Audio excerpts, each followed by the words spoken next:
Hello everyone, class 10 science का एक chapter जिसका नाम है लाइट रिफ्लेक्शन एंड रिफ्रैक्शन। बहुत ही इंपॉर्टेंट चैप्टर और बहुत ही स्कोरिंग चैप्टर है। इस चैप्टर में डायग्राम से रिलेटेड बहुत सारे क्वेश्चंस पूछे जाते हैं, तो आपको इसके डायग्राम्स बहुत ही अच्छे से आने चाहिए। आइए समझते हैं इसके डायग्राम्स। और सबसे पहले हम कॉनकेव मिरर को कवर करेंगे क्योंकि इसके डायग्राम्स काफी इंपॉर्टेंट हैं। जैसा कि घर में आप मिरर देखते हैं तो उस मिरर में एक साइड जो होती है वो रिफ्लेक्टिंग सरफेस होती है जिसमें आपको आपकी शक्ल दिखती है। ठीक है, ये वाला पार्ट रिफ्लेक्टिंग है जिसमें हम शक्ल देखते हैं। और पीछे वाला जो पार्ट है ये कैसा है, पेंटेड सरफेस, यहाँ पेंट किया होता है। और ये रिफ्लेक्टिंग सरफेस होता है जहां हम अपनी शक्ल देखते हैं। ऐसे ही कॉनकेव मिरर में भी होगा क्योंकि ये भी एक मिरर है, तो इसका भी एक रिफ्लेक्टिंग पार्ट होगा और एक पेंटेड पार्ट होगा। तो ये रिफ्लेक्टिंग सरफेस जहां पे हम खड़े होकर अपनी शक्ल को देखेंगे, तो रिफ्लेक्टिंग साइड हम खड़े होकर अपनी शक्ल देखेंगे। और दूसरा वाला जो साइड है वो पेंटेड सरफेस है।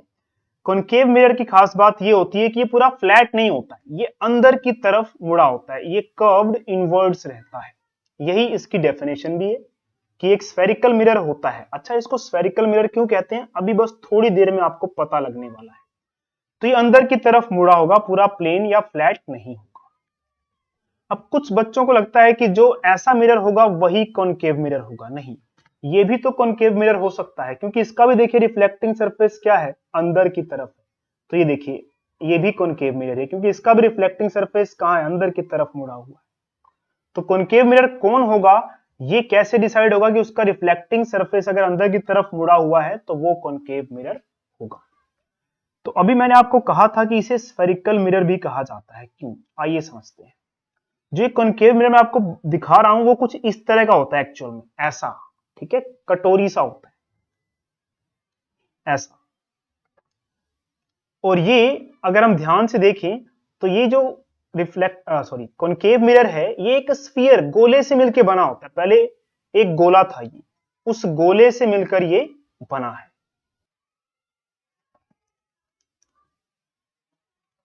तो जिस स्फीयर से मिलकर बना है उस स्फीयर का एक सेंटर होगा, उस पॉइंट को हम सी बोलेंगे और उसको कहेंगे सेंटर ऑफ कर्वेचर। ये हमारे मिरर का सेंटर ऑफ कर्वेचर हो जाएगा। ठीक है, मिरर का सेंटर ऑफ कर्वेचर।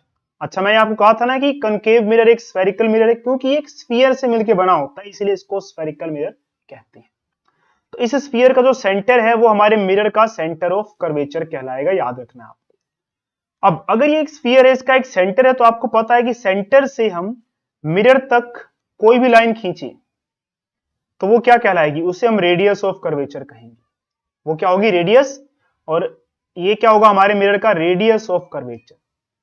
वैसे रेडियस इधर भी हो सकती है, ये भी रेडियस ही है, पर हमें अभी मिरर से मतलब है। तो हमें क्या करना है, सेंटर से लेके मिरर तक जो भी लाइन जा रही है वो क्या है, वो रेडियस ऑफ कर्वेचर है।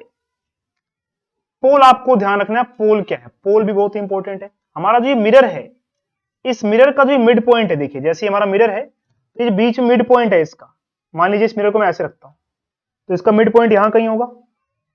इस मिड पॉइंट को पोल कहते हैं। और देखिए कॉनकेव मिरर है तो इसका रिफ्लेक्टिंग सरफेस अंदर की तरफ है ये वाला, और बाहर वाला जो सरफेस है ये पेंटेड सरफेस है। अब हम अपनी कॉपी में या आपकी बुक में आप जो डायग्राम दिखाएंगे ना वो कैसे दिखाएंगे, बस एक लाइन बना देंगे ऐसे कि ये कॉनकेव मिरर है। ठीक है, ऐसे बस दिखा दिया जाएगा। बट रियल में आपको पता है कि ये लाइन नहीं है ऐसे, ये पूरा ऐसे एक मिरर है।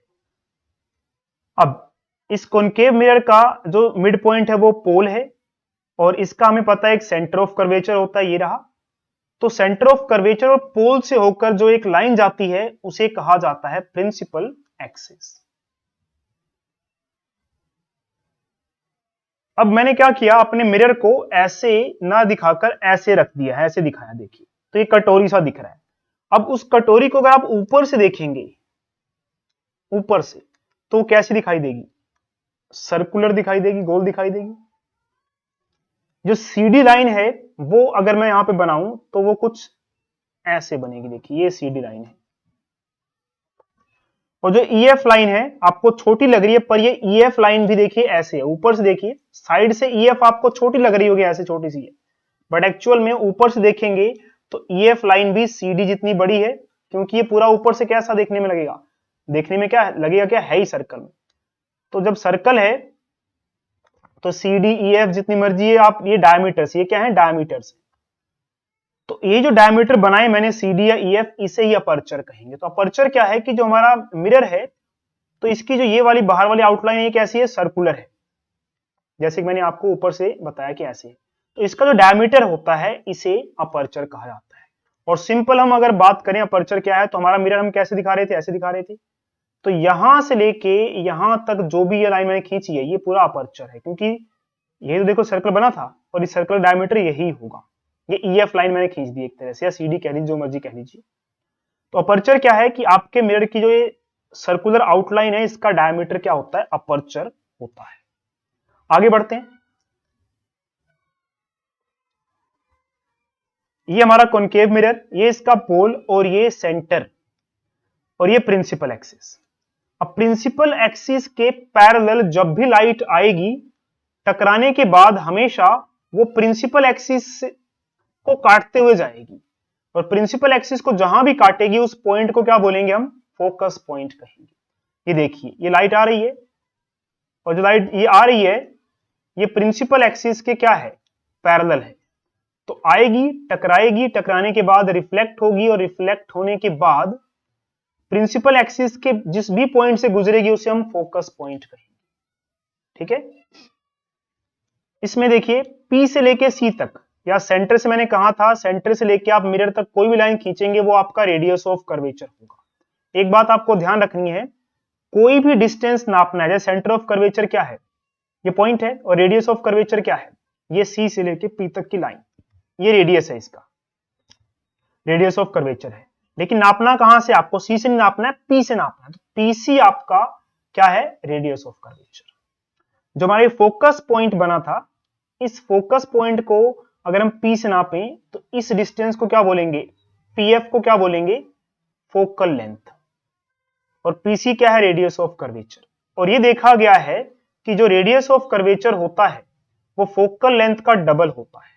मान लीजिए आपको रेडियस ऑफ कर्वेचर दिया हुआ है 10 सेंटीमीटर, तो कॉनकेव मिरर का आपका रेडियस ऑफ कर्वेचर अगर 10 सेंटीमीटर है, तो इसका जो फोकल लेंथ होगा वो इसका हाफ होगा, यानी कि 5 सेंटीमीटर। एग्जाम में एक नंबर में ऐसे क्वेश्चंस पूछे जाते हैं। एक बात ध्यान रखना है, कॉनकेव मिरर का जब भी क्वेश्चन आएगा, इसका रेडियस ऑफ कर्वेचर और फोकल लेंथ हमेशा नेगेटिव होगी। क्यों होगी, आगे हम बात करेंगे। आगे बढ़ते हैं। ये हमारा कॉनकेव मिरर, ये pole, focus, centre of curvature, principal axis. Centre of curvature से जो भी लाइन गुजरेगी उसे नॉर्मल कहा जाएगा। ये देखिए XY लाइन जा रही है, ये भी सेंटर ऑफ कर्वेचर से जा रही है, तो ये भी नॉर्मल है। MN line centre of curvature से जा रही है, तो ये भी क्या है, नॉर्मल है।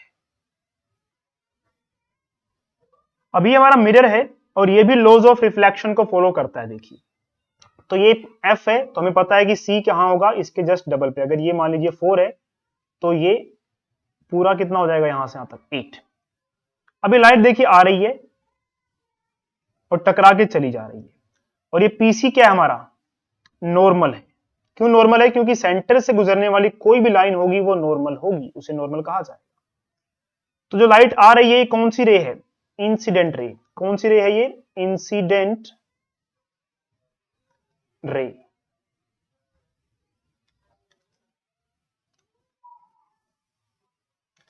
और जो टकरा के जा रही है कौन सी है, रिफ्लेक्टेड रे है, रिफ्लेक्टेड रे। इंसिडेंट रे ने नॉर्मल के साथ जो एंगल बनाया उसे हम एंगल आई कह रहे हैं। ये क्या है, एंगल आई। और रिफ्लेक्टेड रे ने नॉर्मल के साथ जो एंगल बनाया, ये PC नॉर्मल है, उसे एंगल R कहेंगे। और दोनों एंगल क्या होते हैं, लॉज ऑफ रिफ्लेक्शन के हिसाब से इक्वल होते हैं। ये बात आपको ध्यान में रखनी है। चलिए तो ये पार्ट भी कवर हुआ।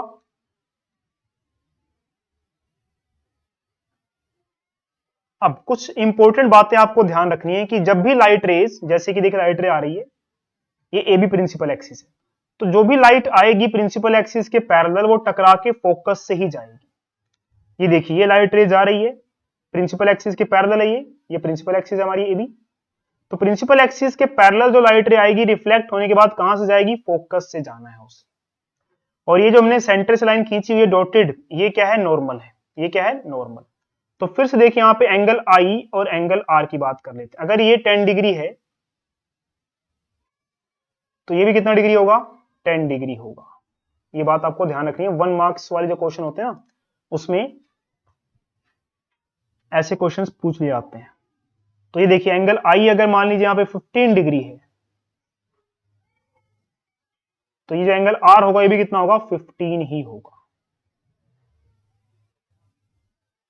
दूसरी बात आपको ये ध्यान रखनी, देखिए कि ये फोकस से कोई भी लाइट जाएगी तो आफ्टर रिफ्लेक्शन के बाद वो पैरेलल हो जाएगी। देखिए प्रिंसिपल एक्सिस, ये रेड वाली प्रिंसिपल एक्सिस है, तो फोकस पॉइंट से जो भी लाइट जाएगी रिफ्लेक्शन के बाद वो क्या हो जाएगी, parallel to the principal axis हो जाएगी।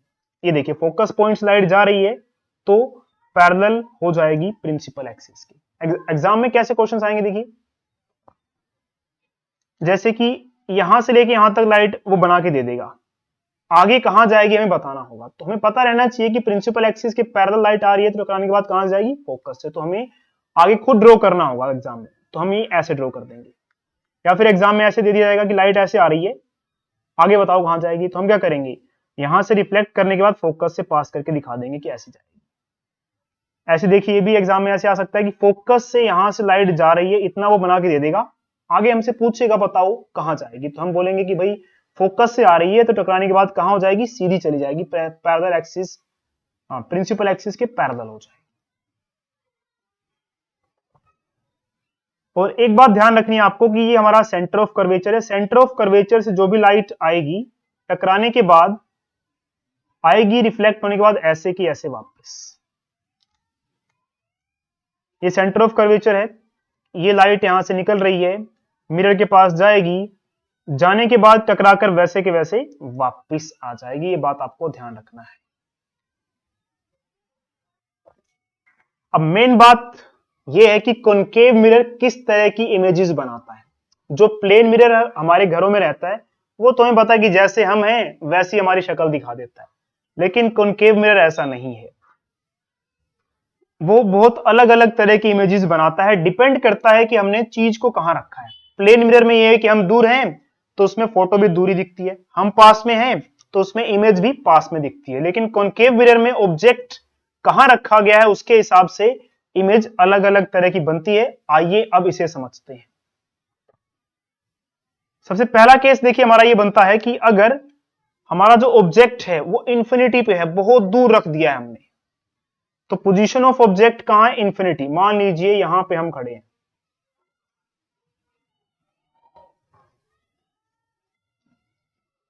तो ये हम खड़े हो गए, हमारा नाम है ए बी, हम बहुत दूर है, इंफिनिटी पे हैं, हमें देखना है कि हमारी इमेज कहां बनेगी। तो हम बहुत दूर हैं, देखिए तो हमारे में से लाइट निकल रही है, ये लाइट गई और ये लाइट देखिए ऐसे जा रही है। अच्छा कॉनकेव मिरर हमारा ये रहा, इस कॉनकेव मिरर का ये हो गया पोल और ये प्रिंसिपल एक्सिस बना रखी है मैंने रेड वाली, रेड नहीं ऑरेंज कलर की है। तो हम ये खड़े हो गए इंफिनिटी पे, यहां से लाइट निकल रही है और ये प्रिंसिपल एक्सिस के पैरेलल लाइट जा रही है। तो हमें पता है कि जो भी लाइट प्रिंसिपल एक्सिस के पैरेलल होती है वो मिरर से टकराने के बाद प्रिंसिपल एक्सिस के फोकस पॉइंट से जाएगी। तो ये पॉइंट क्या हो गया, फोकस पॉइंट, यहीं से ये लाइट टकराने के बाद चली जाएगी। एक ए से लाइट निकली हमारी, हम ए बी हैं तो हमारे यहां से लाइट निकल रही है या हम में से लाइट निकल रही है, तो यहां से लाइट निकालनी है आपको, लाइट रे मिरर से टकरानी है, टकराने के बाद ये कहां से जाएगी, फोकस पॉइंट से जाएगी। और एक यहां से भी निकाल दीजिए, अगर ये फोकस पॉइंट है तो यहां पे सेंटर ऑफ कर्वेचर, तो सेंटर ऑफ कर्वेचर से जो लाइट जैसे गई हमें पता टकरा के वैसे ही वापस। तो मिरर से टकराने के बाद लाइट देखिए कहां मिल रही है, इस पॉइंट पर मिल रही है, तो इमेज भी वहीं बनेगी जहां पर मिरर से टकराने के बाद लाइट्स मिल रही होंगी। तो ये बन गई इमेज एफ पर। तो पोजीशन ऑफ इमेज क्या है, एट एफ। कहां फोटो बनी, एफ पर। साइज ऑफ इमेज बिल्कुल पॉइंट साइज्ड, बिल्कुल पॉइंट सा दिख रहा है, यानी कि हम अगर बहुत दूर होंगे कॉनकेव मिरर से तो हमारी इमेज एफ पर बनेगी, और कैसी बनेगी, पॉइंट साइज्ड, या कह लीजिए हाईली डिमिनिश्ड, बहुत ही छोटी बनेगी, हाईली डिमिनिश्ड।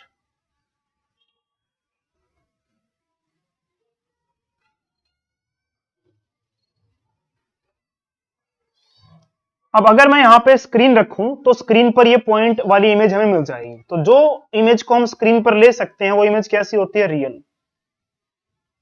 और अगर ये इमेज रियल है तो आपको अपने सिलेबस में याद रखना है कि रियल इमेज इन्वर्टेड होगी। तो रियल इमेज अगर है तो वो उल्टी ही बन रही होगी। उल्टी मतलब अगर ए बी ऐसे है तो इमेज ऐसे बन रही है। और रियल इमेज का मतलब कि उस इमेज को हम स्क्रीन पर ले पा रहे हैं। तो नेचर ऑफ इमेज क्या हो गया, रियल एंड इन्वर्टेड। तो इस तरह से देखिए हमने क्या किया, ऑब्जेक्ट को इंफिनिटी पे रखा तो उसकी फोटो एफ पर बनी, बिल्कुल छोटी बनी, और रियल और इन्वर्टेड इमेज बनी है। ऐसे ही हम इस ए बी को और पास लेके आएंगे। अब थोड़ा पास लेके आएंगे, जब पास लेके आएंगे तो कहां पहुंचेगा, सी से थोड़ा सा पीछे लाके रखेंगे और देखेंगे फोटो कैसे बनेगी। तो इस बार ऑब्जेक्ट कहां रखा है हमने, बियॉन्ड सी। ये हमारा कॉनकेव मिरर, ये पोल, ये फोकस, ये centre of curvature. Centre of curvature से पीछे हमने ऑब्जेक्ट को रखा, ये इसका नाम है ए बी। इसको यहां खड़ा कर दिया। अब देखते हैं इसकी फोटो कैसे बनेगी। तो बी से एक लाइट निकाली हमने जो कि प्रिंसिपल एक्सिस ये रही, इसके पैरेलल लाइट जा रही है। तो ये लाइट जा रही है पैरेलल टू प्रिंसिपल एक्सिस। और आपको पता है कि प्रिंसिपल एक्सिस के पैरेलल लाइट आ रही है, टकराने के बाद कहां से जाएगी, ये टकराने के बाद देखिए फोकस से चली जाएगी। और एक लाइट को हमने सी से पास किया, ये गई। और जो लाइट हमें पता है सी से गुजरती है वो टकरा के वैसे ही वापस आ जाती है। अब ये वो पॉइंट है जहां पर दोनों लाइट मिल रही हैं जो मिरर से टकरा कर आ रही हैं। तो यहां पर जो ए बी भाई साहब थे उनकी फोटो बन जाएगी, इमेज बन जाएगी, मतलब उनकी ये रही इमेज। ये ए बी, तो ये इसको हम इमेज को नाम दे देंगे ए डैश और इसे नाम दे देंगे बी डैश। आप चाहे तो ए से भी लाइट पास करेंगे। तो ए से अगर लाइट पास करते हैं तो आपको पता है कि सी से गुजर रही है लाइट, और जो लाइट सी से गुजरती है सेंटर ऑफ कर्वेचर से वो टकरा के वैसे ही वापस आ जाती है। तो ये बन गई फोटो। तो पोजीशन ऑफ इमेज कहां बनी फोटो, सी और एफ के बीच में कहीं बनी है। तो बिटवीन सी एंड एफ। तो फोटो कहां बनी है, सी एंड एफ के बीच में कहीं बनी है। साइज ऑफ इमेज, साइज कैसा है आप देख सकते हैं कि जो ए बी था वो काफी बड़ा है और ए डैश बी डैश छोटा है, यानी कि इमेज छोटी बनी है, तो डिमिनिश्ड।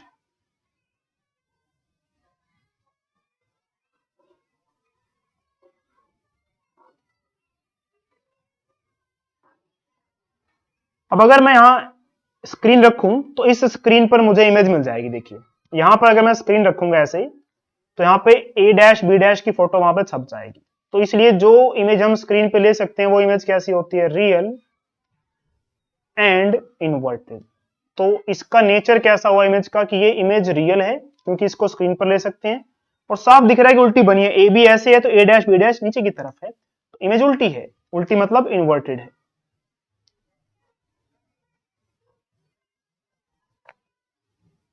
तो रियल एंड इन्वर्टेड। चलिए, तो हमने क्या किया, जो हमारा ऑब्जेक्ट था ए बी, इसको हम थोड़ा पास लेकर आए। पहले बहुत दूर रखा था, अब सी से थोड़ा पीछे रखा है। अब और पास लेके चलते हैं, यानी कि सी पर लाके रखते हैं। तो इस बार क्या करेंगे, पोजीशन ऑफ ऑब्जेक्ट कहां रख रहे हैं, at C, centre of curvature पर। तो ये हमारा कॉनकेव मिरर, ये पोल, ये फोकस, और फोकस है ये, तो एफ लिखेंगे इसको हम। तो ये फोकस और ये सेंटर ऑफ कर्वेचर, यहां पे हमने अपने ऑब्जेक्ट को रख दिया है। और ऐसी लाइन जो सी पी और एफ से गुजरती है ये क्या होगी, प्रिंसिपल एक्सिस। और इस ऑब्जेक्ट का नाम हो गया ए बी। अब बी से एक लाइट निकालिए, ये लाइट जा रही है,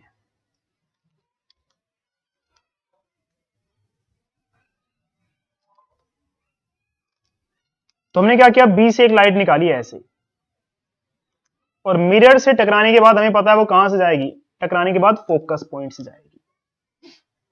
और एक लाइट रे हमने कहां से पास करी, फोकस से पास करी, देखिए ये जा रही है, और फोकस से टकराने के बाद फोकस से जाने के बाद मिरर से टकराएगी, और जो भी लाइट फोकस से जाती है मिरर से टकराकर वो क्या हो जाती है, प्रिंसिपल एक्सिस के पैरेलल, तो ये टकरा के बिल्कुल सीधी हो जाएगी, ऐसे चली जाएगी। तो ये लाइट आ रही है टकरा के, और ये भी टकरा के आ रही है, दोनों यहां पे मिल रही है, देखिए, तो फोटो भी यहीं पे बनेगी फिर ऐसे। अब फोटो कैसे बनाएंगे, इमेज कैसे बनाएंगे, इस सी को हम थोड़ा सा यहां लिखते हैं, ये हमारा सी।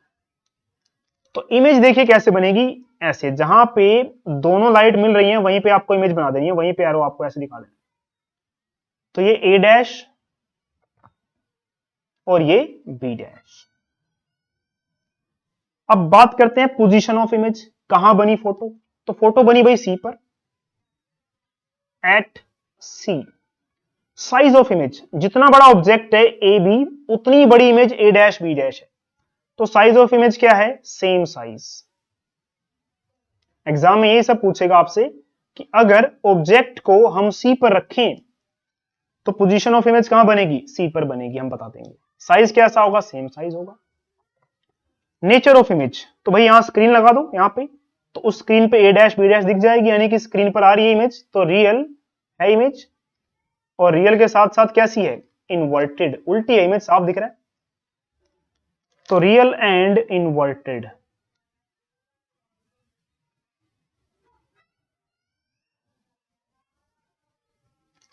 तो ये देखिए इमेज बन गई रियल एंड इन्वर्टेड।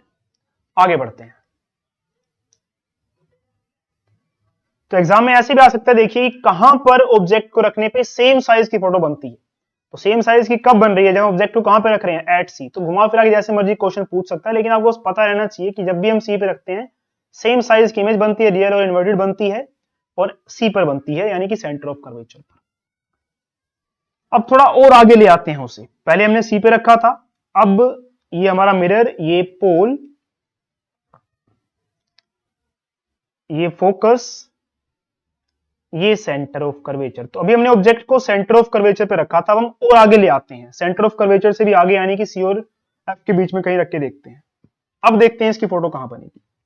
तो ये ऑब्जेक्ट है, ये इससे लाइट निकल रही है, ये जा रही है लाइट, मिरर से टकराने के बाद कहां से जाएगी, फोकस से जाएगी, तो लाइट गई, टकराई, टकराने के बाद फोकस से निकल गई। इससे एक और, अच्छा इसका नाम तो रख देते हैं पहले, इसका नाम है ए बी। अब एक और लाइट निकाली हमने यहां से, और वो लाइट सेंटर की सीध में देखिए निकली है, सेंटर की सीध में जो भी लाइट निकलेगी ऑब्जेक्ट से, वो टकराने के बाद वैसे ही वापस, जैसे गई है वैसे के वैसे वापस आ जाएगी। तो मिरर से टकराकर देखिए ये लाइट गई थी, सेंटर ऑफ कर्वेचर की सीध में गई थी, इसलिए टकराकर वैसे ही वापस आ जा रही है। और ये लाइट गई थी, ये भी टकरा के वैसे ही ये टकराकर फोकस पॉइंट से गुजरती हुई आ रही है। तो दोनों लाइट टकराने के बाद यहां पर मिल रही है, अगर यहां पर मिल रही है तो देखिए इमेज बनेगी यहां पर, ये रही इमेज, इसका नाम ए डैश बी डैश। अब पोजीशन ऑफ इमेज, भाई फोटो कहां बनी, सी से पीछे बनी, तो हमसे अगर पूछे पोजीशन कहां बनी है इमेज की, तो बोलेंगे बियॉन्ड सी, सी से पीछे। उसके बाद साइज ऑफ इमेज, साफ दिख रहा है कि ए बी बहुत छोटा था, उसकी इमेज क्या बनी है, बड़ी बनी है, तो साइज कैसा है, हाँ तो बात कर रहे थे हम साइज की, तो साइज बड़ी है तो एनलार्ज्ड।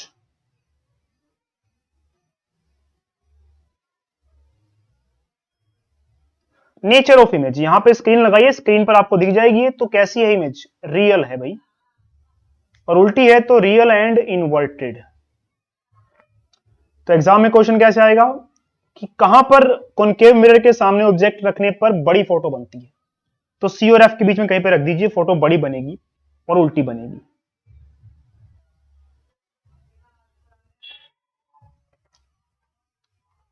और दो ही केस में बड़ी बनती है फोटो। देखिए, एक तो अभी मैंने बना के दिखाई, एक और केस आगे आने वाला है। अभी तक जो हमने केस करे हैं सारे, उसमें या तो सेम साइज की फोटो बनी है या फिर छोटी बनी है।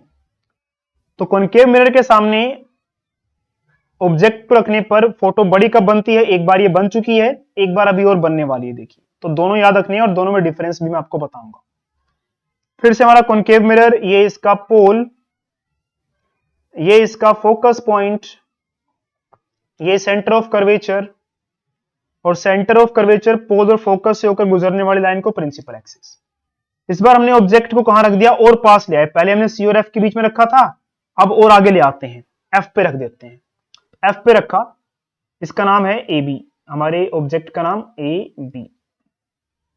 तो यहां से लाइट निकली, मिरर से टकराई, टकराने के बाद ये कहां से चली जाएगी? एफ से चली जाएगी, जाने दो।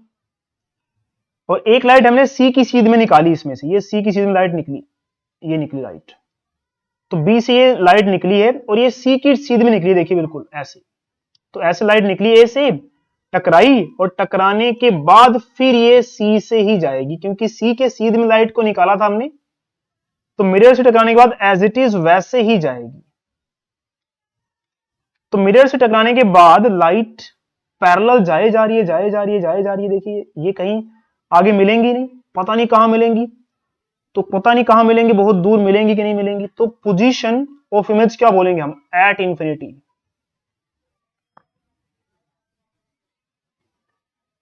क्योंकि लाइट के मिलने के चांस लगी नहीं रही, आगे जाए जा रही है, पता नहीं कहां इंफिनिटी मिलेगी। अब बात करते हैं इसके साइज और नेचर की। भाई लाइट यहां इमेज बनेगी नहीं, क्यों नहीं बनेगी? क्यों? लाइट मिलनी चाहिए दोनों, ये तो पैरेलल जाए जा रही हैं। तो साइज ऑफ इमेज या नेचर ऑफ इमेज में हम क्या लिखेंगे कि इमेज बनेगी नहीं। भाई दोनों में सेम लिखना है, image would not be formed.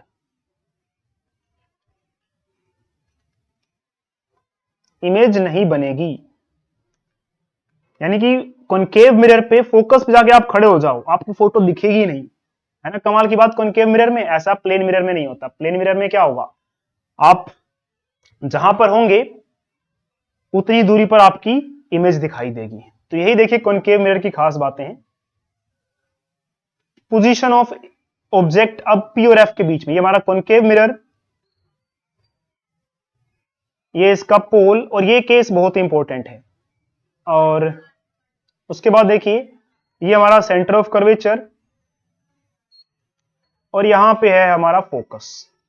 इस बार ऑब्जेक्ट को हम फोकस, पहले हमने फोकस पे रखा था, इससे पहले वाले केस में और पास ले आए, एफ और पी के बीच में कहीं रख दिया। तो ये लाइट निकली, अच्छा ये प्रिंसिपल एक्सिस है, और ये सी से लाइट जो जा रही है, ये सी वाली, ये नॉर्मल का भी काम करती है। तो ये लाइट गई, इंसिडेंट लाइट, और ये रिफ्लेक्टेड। और आपको पता है ना, दोनों एंगल ये वाले और एंगल्स ये वाले सेम होंगे, क्योंकि ये नॉर्मल है, ये एंगल आई है, और ये एंगल आर है। अरे क्या बात करने लगे यार, हम तो इमेज बना रहे, छोड़ो इसको। एक लाइट हमने ये पास करी और ये टकरा के ऐसे चली गई। एक हमने लाइट इसमें से, हमारा जो ये चीज थी ए बी, ये बी में से लाइट गई, मिरर से टकराई, और टकरा के वैसे के वैसे वापस आ गई। जाने दो इसको, इसको और खींच के देखो। अब मिरर से टकराने के बाद देखिए, जो लाइट जा रही है दोनों, ये इनके इधर मिलने के चांस तो है नहीं, ये और खुलते ही जा रही है यहाँ पे। तो ये मिलने के चांस तो लग नहीं रही कि इधर मिलेंगी, क्योंकि ये आगे जाके और फैलती जा रही है, तो इधर तो मिलेंगी नहीं। लेकिन ध्यान से देखिए, मिरर के पीछे आइए थोड़ा सा, जो लाइट ये जा रही थी, इसको अगर हम ऐसे खींच के देखें यहां पे, और जो ये वाली लाइट जा रही है, इसको हम खींच के देखें, तो मिरर के पीछे दोनों मिलते हुए नजर आ रही हैं, आगे तो नहीं, मिरर के पीछे। तो मिरर के पीछे दोनों मिल रही हैं, तो इमेज इस बार यहां बनेगी। ये केस बहुत ही इंपॉर्टेंट केस है। इस केस में पोजीशन ऑफ इमेज कहां है? मिरर के पीछे, तो बिहाइंड द मिरर। अभी तक जितने भी केस हमने करे, उन सब में फोटो आगे बन रही थी, इसमें कहां बन रही है? Behind the mirror. मिरर में ही बन जा रही है, अंदर जाके पीछे। साइज ऑफ इमेज कैसी है भाई? बड़ी है, एनलार्ज्ड है।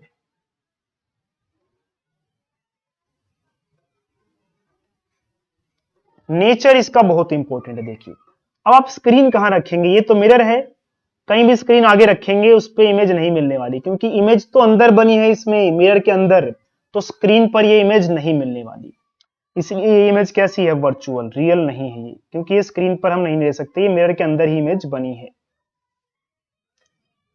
और जो इमेज वर्चुअल होगी तो ये सीधी होगी। देखिए ये ऑब्जेक्ट था तो ये इसकी image A dash B dash, तो वर्चुअल एंड इरेक्ट, यानी कि इस बार फोटो बड़ी बनी है लेकिन सीधी बनी है। तो दो ही केस में फोटो बड़ी बनती है, एक तो ये वाला केस जब ऑब्जेक्ट को एफ और पी के बीच में रखते हैं, और एक बार कब बनी थी, जब हमने ऑब्जेक्ट को कहां रखा था ये रहा, सी और एफ के बीच में। लेकिन फर्क क्या देखिए, सी और एफ में जब हमने ऑब्जेक्ट को रखा था तब फोटो उल्टी बनी थी, बड़ी तो बनी थी लेकिन उल्टी बनी थी। लेकिन जब हमने एफ और पी के बीच में ऑब्जेक्ट रखा है, ये रहा एफ और पी के बीच में ऑब्जेक्ट रखा है, तो क्या हुआ है, फोटो इस बार भी बड़ी बनी है लेकिन इस बार सीधी बनी है। तो ये बातें आपको ध्यान में रखनी है। उसके बाद देखिए कुछ इंपॉर्टेंट बातें, जब भी कॉनकेव मिरर होगा तो ये इसका पोल, ये फोकस और ये सेंटर ऑफ कर्वेचर। तो जो आपकी फोकल लेंथ होगी वो हमेशा पी से मेजर की आती है, वो आप पी के लेफ्ट साइड जाके मेजर कर रहे हैं, तो इसीलिए इसका फोकल लेंथ हमेशा आपके एग्जाम में जब भी क्वेश्चन आएगा तो उसे आप नेगेटिव लेके चलेंगे, माइनस में। ऐसे इसका रेडियस ऑफ कर्वेचर भी आप पी से मेजर करेंगे, तो रेडियस ऑफ कर्वेचर पी से लेके सी तक का जो डिस्टेंस होता है रेडियस ऑफ कर्वेचर है, तो रेडियस ऑफ कर्वेचर भी क्या होगा, इसका नेगेटिव होगा। दूसरी बात इसके यूजेस की, कि इसको यूज कहां करते हैं, देखिए सर्च लाइट या टॉर्चेस में। क्यों, क्योंकि देखिए अगर हम फोकस पे बल्ब रख दें, एक लाइट हमने बनाई, बल्ब को फोकस पे रख दिया, तो जो भी लाइट निकलेगी देखिए फोकस से, वो टकराने के बाद क्या हो जाएगी, सीधी। तो जितनी भी लाइट निकलेगी वो सारी टकराने के बाद क्या हो जाएगी, सीधी हो जाती है। तो जिससे हमें एक सीधी लाइट की एक बीम मिलती है, बिल्कुल। तो ये हमारी टॉर्च हो गई।